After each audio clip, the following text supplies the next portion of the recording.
Paper चोर गद्दी छोड़, आज पूरे उत्तराखंड में ये नारा गूंज रहा है।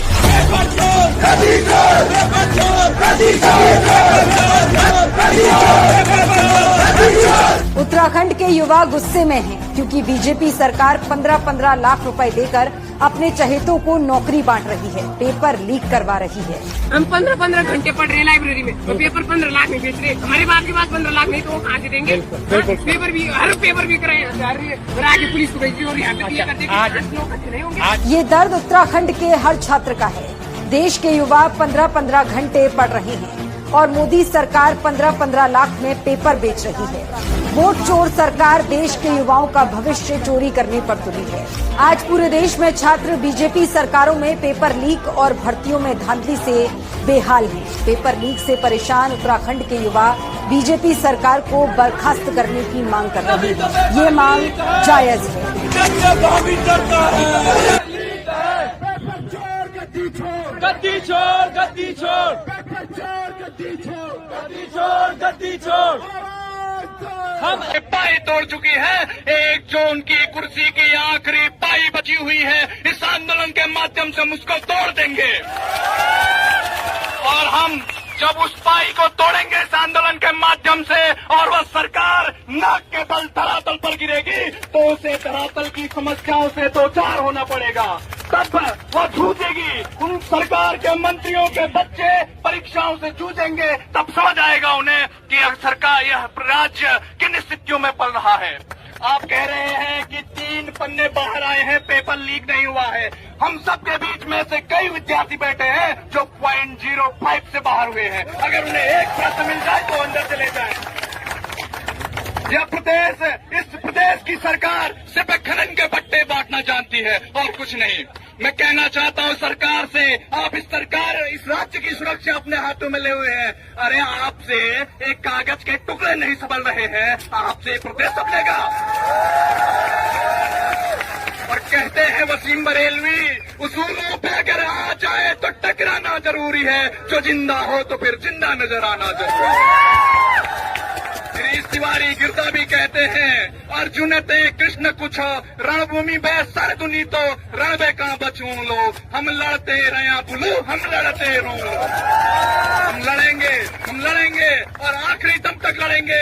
जब व्यवस्था हमारे सामने चुनौती बन के आई है तो इस व्यवस्था को परिवर्तित करके लड़ेंगे। और हम परिवर्तन करने की शक्ति रखते हैं क्योंकि भारत एक युवा देश है और हम इस देश के कर्णधार हैं। हम ही इस देश को चलाएंगे, संविधान के माध्यम से चलाएंगे। और हम बताना चाहते हैं आपको, हम गांधी को भी पढ़ते हैं इतिहास में, हम भगत सिंह को भी पढ़ते हैं, हम स्वामी विवेकानंद को भी पढ़ते हैं, तो हम दयानंद को भी पढ़ते हैं। हम व्यवस्था को परिवर्तन करने के लिए आज यहाँ पर उपस्थित हैं। और अब आप सबसे कहना चाहूंगा कि कर दीजिए क्रांति का आह्वान और कर दीजिए यहाँ व्यवस्था परिवर्तित। इसी के साथ मैं अपनी वाणी को विराम देता हूँ। जय हिंद। आज नवरात्र का पावन पर्व है, देवभूमि से है, तो एक बार भगवती माता के नारे लगाएंगे। बोलो भगवती मैया की, भगवती मैया की, भारत माता की, भारत माता की। इनकलाब, इनकलाब, इनकलाब। धन्यवाद।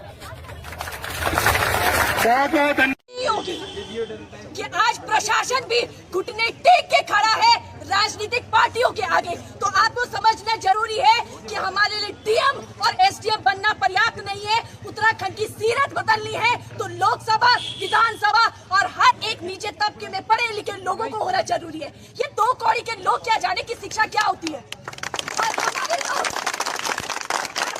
लोग ऐसी घटनाओं के बाद 4 दीवारों के भीतर चर्चा करते हैं कि अरे पढ़े लिखे लोग है ही नहीं, उन्हें क्या जानकारी। पर जब पढ़े लिखे लोग इन मंचों पर आते हैं तो आपके घर पे राजनीतिक पार्टियों की सरगोशियां चलती है। ना मेरे दादा तो बीजेपी वालों छो, मेरे बाबा बीजेपी वालों छो, हम तो बीजेपी का ही मोहर दे।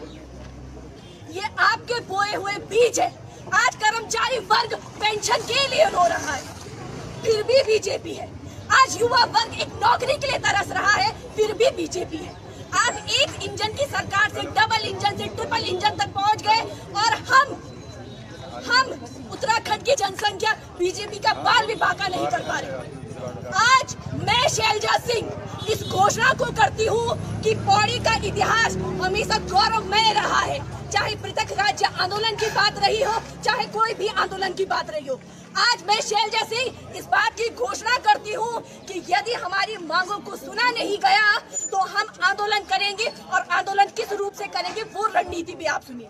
युवा दिन रात मेहनत करते हैं, लेकिन सरकार और संरक्षित माफिया उनकी मेहनत पर पानी फेर देते हैं। फिर जब यही युवा अपने हक की आवाज उठाते हैं तो उन्हें पुलिस से पिटवाया जाता है। यही बीजेपी सरकार का चाल, चरित्र और चेहरा है, जिससे आज देश का हर युवा पीड़ित है।